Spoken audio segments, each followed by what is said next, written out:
Pairing the right pasta with the appropriate pasta sauce is crucial to enhance the pasta experience. Yes, you can use whatever pasta you want for any sauce that you want. If you want to maximize your pasta flavors, you want to become a pasta ambassador, and you really want to take your pasta game to the next level, stick to this video, because this is a masterclass of how to pick the right pasta for the right sauce. Let's start by the long and thin pastas, such as spaghetti, linguine. Spaghetti comes in different sizes, thin, thicker. Linguine, it's a kind of a thick spaghetti. Well, they go very well with light tomato or olive oil based sauces, such as classic marinara, spaghetti marinara. You can use linguine marinara. Aglio olio goes perfect with the long pasta, such as spaghetti or linguine.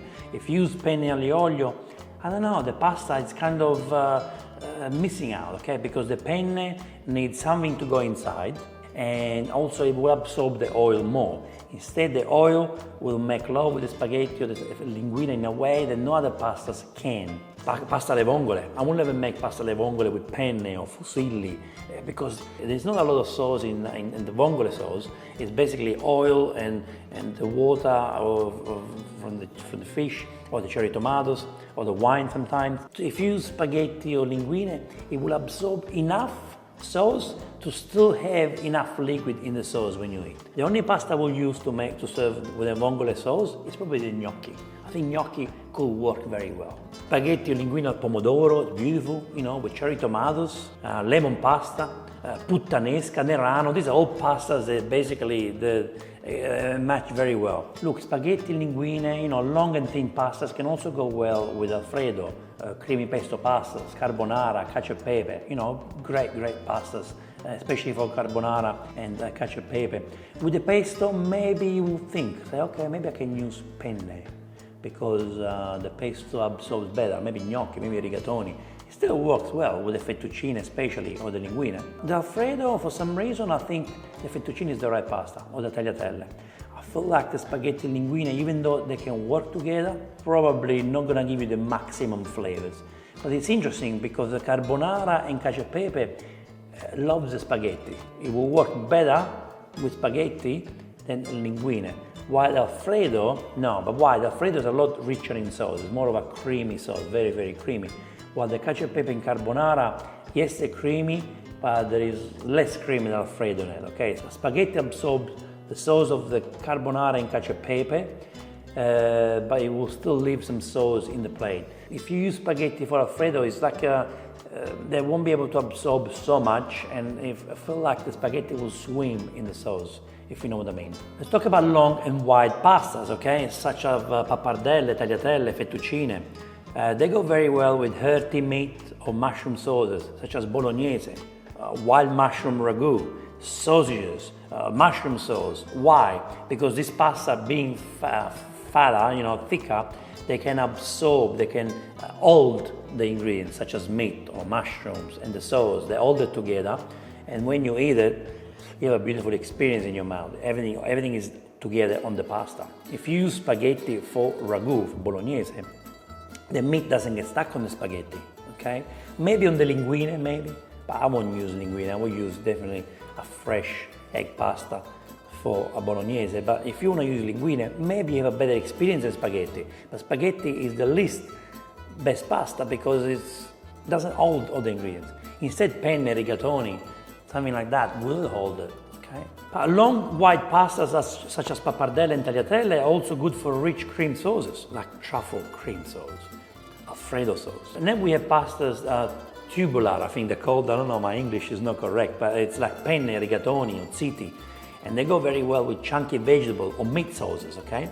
They go well with everything pretty much. Arrabbiata, bolognese, pomodoro, tuna, zozzona, pasta al forno, carbonara, cacio e pepe, really with everything. Maybe not so much with vongole sauce, maybe not so much with the nerano sauce, maybe not so much with ingredients where they capture too much from the sauce, okay? So for example, with the vongole, you don't want the vongole shell to go into the pasta, you don't want the pasta to absorb too much sauce. Penne, rigatoni, ziti also go very well with creamy sauces, such as vodka pasta or pesto. I think pesto and vodka pasta are perfect for penne. If I have to make a pesto sauce, I will use gnocchi, I will use penne, I will use rigatoni, I will use long pasta such as linguine, not even fettuccine. Even though fettuccine is good, or pappardelle, I will stick to a short pasta like penne. Another tubular pasta is cannelloni or manicotti. Manicotti especially, very popular in USA. They go very well with baked and rich sauces, such as ricotta and spinach filling with a nice tomato sauce or bechamel sauce. Cannelloni and manicotti are not enjoyed on its own. They have to be baked with a nice rich sauce. I know it's also common to make white bases, baked dishes. Why not? Go for it. And then we have small shaped pastas such as fusilli, for example. Fusilli it's a small pasta, but it doesn't allow the sauce to go inside, and it doesn't really hold sauce like a bolognese, for example. Okay. So what do you use it for? Fusilli, you can use it for chunky sauces, such as pesto.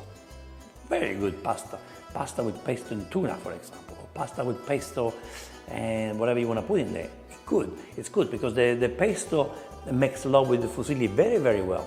And in a way, it's well used also for chunky vegetable sauces. Let's say you're making a sauce with mushrooms, capsicum, and zucchini, and pesto. Perfect for it. You have chunks of vegetables, and with a fork you basically get the pasta and the chunks of vegetables and you eat it together. Instead, if you have small pieces, like a bolognese, I'll give you the example, small pieces of ingredients, then you can't go like this with fusilli because you won't be able to get the meat.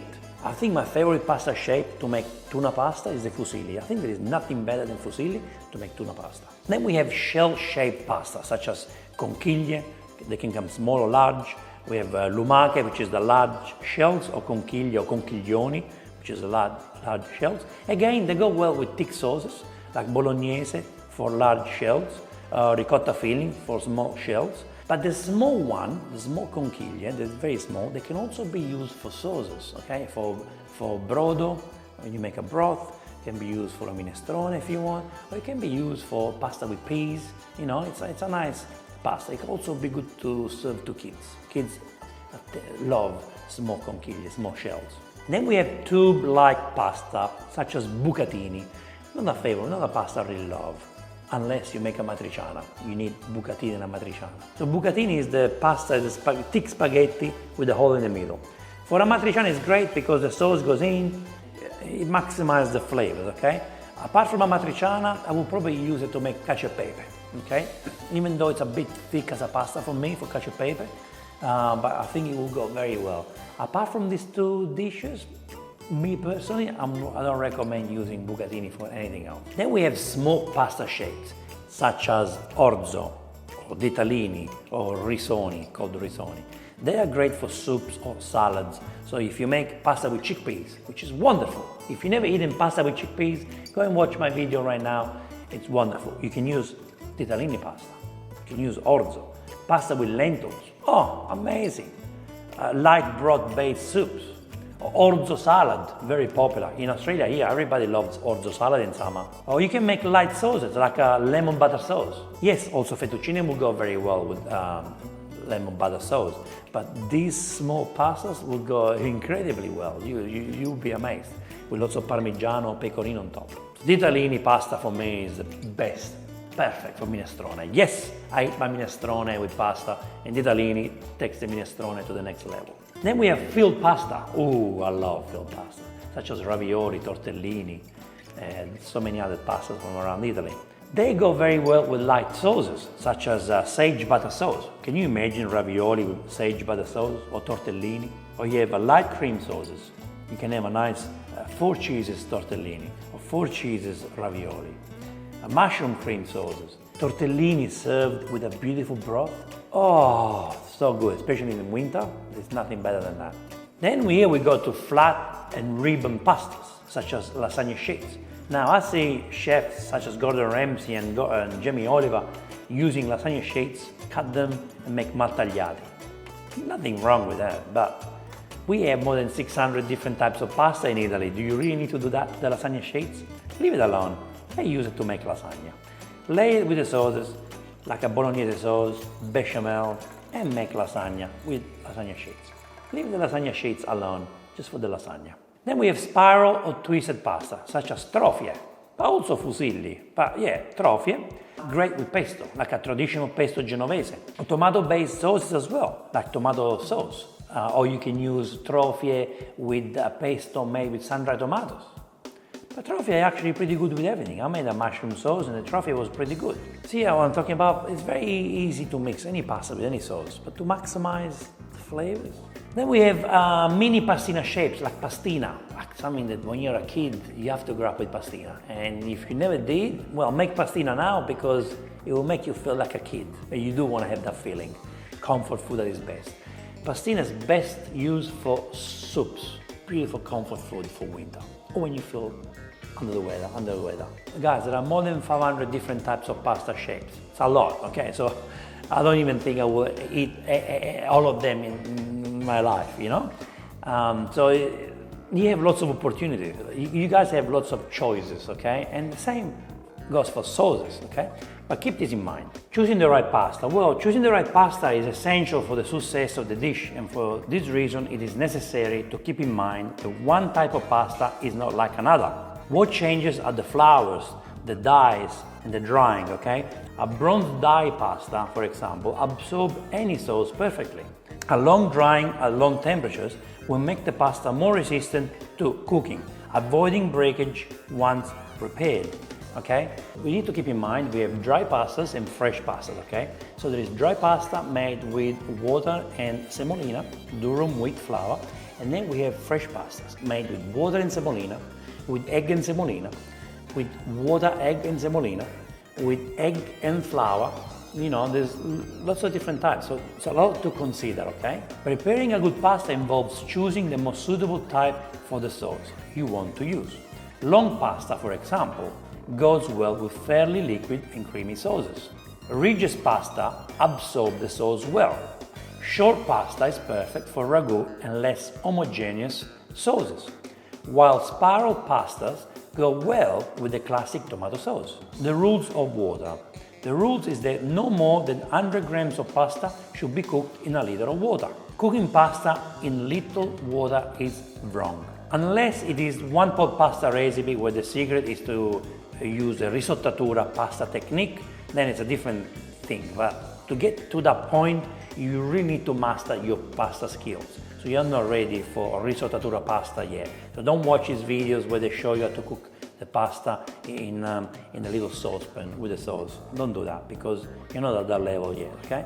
And is it good to rinse the pasta after cooking? Never. The pasta from the boiling water goes straight into the sauce, okay? Measuring the salt is also very important, okay?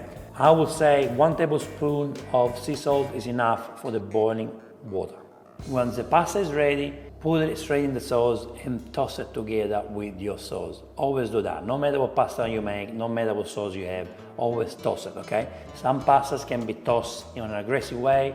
Some pastas, like ravioli, needs to be more delicate, so you might want to use a spoon and flip it and move it around more gently, okay? Guys, I hope I explained this correctly. I know it's a big topic. I know it's hard to cover everything and to make this clear for everyone. Again, there is no rules. You also have to try and do some try and errors, okay? So, for example, you know that the spaghetti don't hold the bolognese sauce, the meat, okay? Now you try the fettuccine with the bolognese, and you already can tell the difference. You will never eat spaghetti with the bolognese sauce again. This goes the same if you're making a broth and you add spaghetti in the broth. You're not gonna have the same experience as with tortellini. Tortellini is just best with the broth, with the pastina. And again, try different things, and you might think it works until you try new things and you say, oh, you know what, this works better. That's my advice, okay? I didn't cover all the pasta shapes because there are way too many, over 500 shapes, but I believe this can give you an idea of what the pasta should be served with. Let me know in the comment below what are your favorite pasta shapes, and maybe we can do another video be more specific on the different pasta shapes. I could do a video about the 5 most popular pasta shapes and give you a big list of sauces that can go with each pasta shape. Thank you so much for watching this video. I will see you on the next Vincenzo's Plate. recipe o reaction video e ora si mangia. Oh, a lot of pasta?